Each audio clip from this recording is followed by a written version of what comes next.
Avant de plonger dans cette histoire incroyable, pensez à vous abonner à la chaîne et à activer la cloche. Ici, chaque récit a quelque chose à dire, et vous ne voudrez pas en manquer un seul. Emily Carter ajustait nerveusement son blazer bleu marine devant le miroir de l'hôtel où elle séjournait. Ses mains tremblaient légèrement, mais elle refusait de le montrer. À 28 ans, diplômée de Columbia avec mention, Emily avait travaillé sans relâche pour atteindre ce moment, un entretien chez Harrison Tech, l'une des entreprises technologiques les plus prestigieuses de New York. Son objectif n'était pas seulement d'obtenir le poste, mais de prouver à elle-même et à tous ceux qui l'avaient sous-estimé que sa détermination pouvait tout surmonter.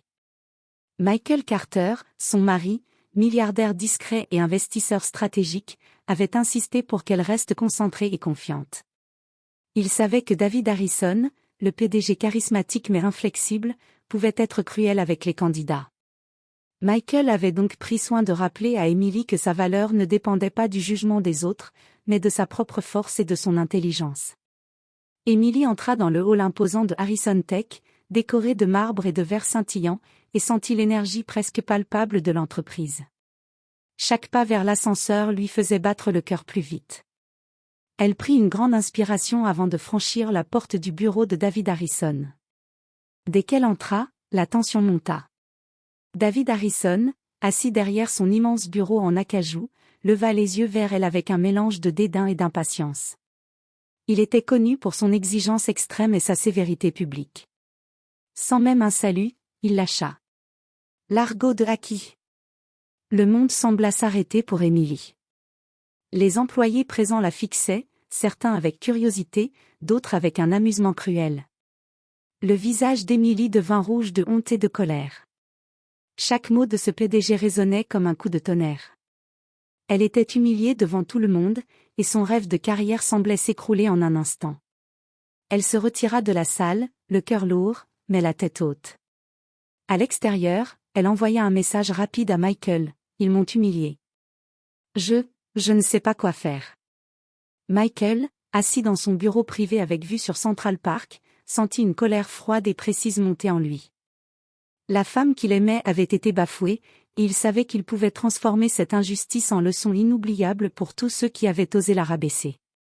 À cet instant précis, la dynamique de Harrison Tech était sur le point de changer pour toujours. Ce qui avait commencé comme un moment d'humiliation allait se transformer en un retournement de pouvoir spectaculaire, où l'intelligence, la dignité et la loyauté d'Emily et Michael prouveraient que personne, pas même le PDG le plus arrogant, ne pouvait humilier impunément la femme d'un Carter. Emily Carter quitta le bureau de David Harrison avec des pas rapides mais mesurés, essayant de retenir ses larmes. Chaque couloir du siège de Harrison Tech semblait amplifié par les murmures des employés, les cliquetis des talons sur le marbre résonnant comme un rappel cruel de son humiliation. Elle sentait les regards peser sur elle, certains choqués, d'autres amusés par la scène qu'ils venaient de vivre. Dans le hall d'entrée, elle s'arrêta un instant pour respirer profondément. Son visage était rouge, sa gorge nouée. Elle tapa rapidement un message à Michael sur son téléphone. « Ils m'ont humiliée. Tout le monde me regarde, je ne sais pas quoi faire. » À l'autre bout de la ville, dans son luxueux bureau surplombant Central Park, Michael lut le message. Son poing se serra sur le bureau en acajou. Une colère froide, méthodique et précise s'installa en lui.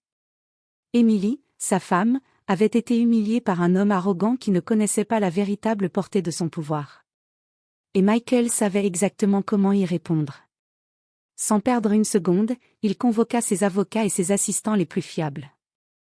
En consultant les contrats de tous les employés présents lors de l'entretien, il découvrit plusieurs clauses vulnérables. Certaines permettaient des licenciements immédiats dans des conditions spécifiques. Il réalisa que la situation offrait une opportunité parfaite de corriger cette injustice, non pas par vengeance aveugle, mais par une démonstration de justice et d'autorité. Le soir même, Emily rentra chez elle, encore bouleversée mais consciente que quelque chose allait changer. Michael, calme mais déterminé, l'accueillit et lui dit : « Emily, ce qui t'est arrivé n'était pas juste.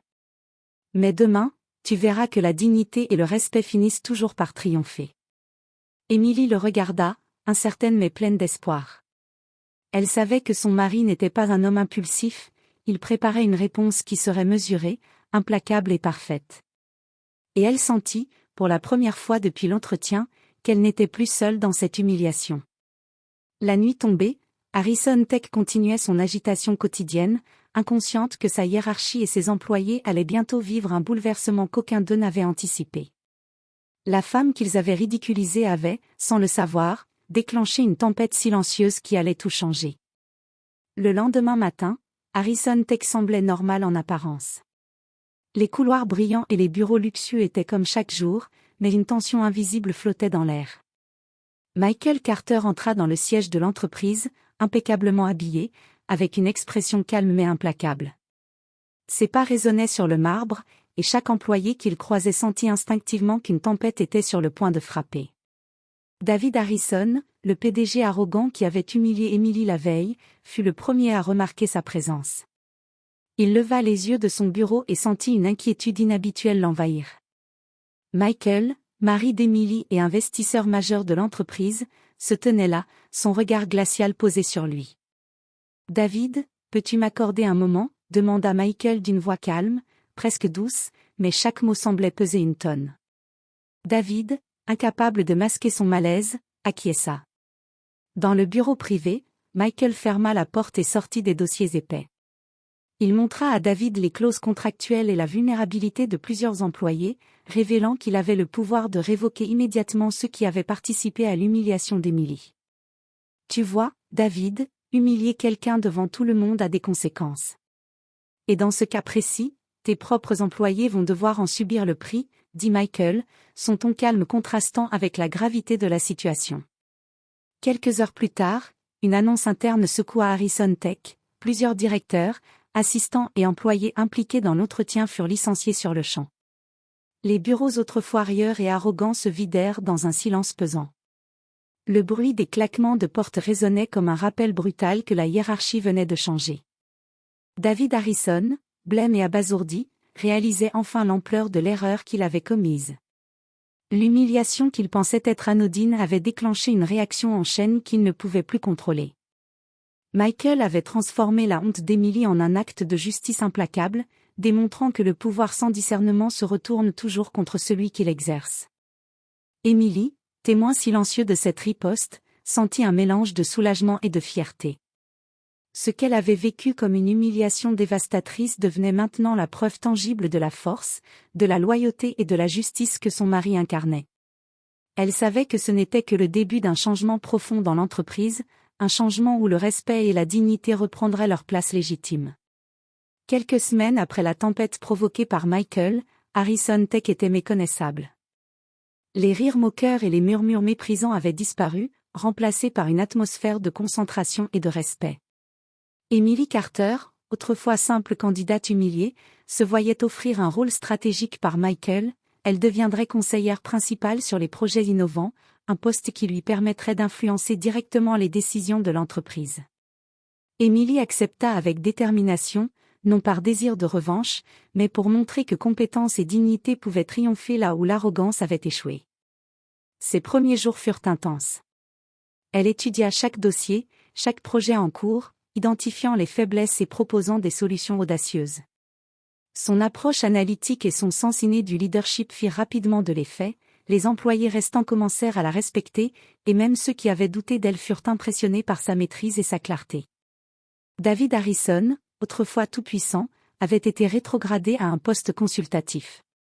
Chaque réunion où il essayait d'imposer son autorité se terminait désormais par le silence ou un respect poli, car il savait qu'Emily et Michael détenaient désormais le vrai pouvoir.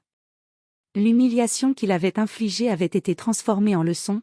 Le vrai leadership ne se construit pas sur la peur, mais sur la compétence et le respect.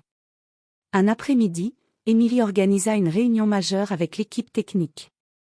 Les projets en retard furent remis sur les rails grâce à ses recommandations, et de nouvelles initiatives furent lancées sous sa supervision. Les employés, inspirés par sa confiance et sa capacité à résoudre des problèmes complexes, commencèrent à collaborer avec une énergie nouvelle. L'entreprise, autrefois marquée par la hiérarchie toxique, renaissait sous une forme plus juste et innovante. Emily sentit une fierté immense, mais aussi une profonde gratitude. La tempête qu'elle avait traversée n'avait pas seulement révélé sa force intérieure, elle avait permis de transformer Harrison Tech en un lieu où le respect et l'intelligence prévalaient sur l'arrogance et l'humiliation. Elle avait prouvé, à elle-même et aux autres, que la dignité et la compétence étaient des armes bien plus puissantes que la peur. Quelques mois s'étaient écoulés depuis l'humiliation d'Emily. Harrison Tech avait complètement changé. Les anciens employés arrogants et toxiques avaient disparu, remplacés par des équipes compétentes et respectueuses. L'entreprise prospérait grâce aux initiatives qu'Emily avait mises en place et à la discipline stratégique de Michael. Emily, désormais respectée de tous, était devenue la figure clé du succès renouvelé de Harrison Tech. Ses idées, sa vision et sa capacité à inspirer les autres avaient fait d'elle un modèle pour l'entreprise entière. Les projets qu'elle supervisait battaient tous des records, et les investisseurs la consultaient directement pour son expertise et sa lucidité. Lors d'une conférence internationale sur l'innovation technologique, Emily fut invitée à prendre la parole devant un parterre de leaders et d'experts. Devant une salle comble, elle raconta, sans rancune mais avec force et conviction, comment un moment d'humiliation avait été transformé en opportunité. Elle expliqua que la dignité, la persévérance et la compétence pouvaient renverser les injustices les plus cruelles et inspirer un changement durable. David Harrison, présent dans la salle, écoutait en silence. Son arrogance d'autrefois avait disparu, remplacée par un respect mêlé de regret. Il comprit que sous-estimer Emily et ignorer l'influence de Michael avait été sa plus grande erreur. De retour dans les bureaux de Harrison Tech, Emily et Michael observaient le nouvel environnement qu'ils avaient façonné ensemble, une entreprise où le respect et la collaboration prévalaient, où le talent était reconnu, et où l'humiliation et l'arrogance n'avaient plus leur place.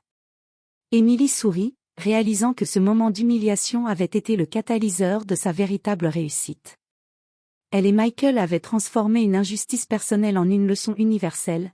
La force d'une personne, soutenue par l'intégrité et l'intelligence, pouvait changer le monde autour d'elle, et même faire plier les plus arrogants. Harrison Tech n'était plus simplement une entreprise prospère, c'était le symbole d'une victoire de la dignité sur la cruauté, et Emily Carter en était l'incarnation.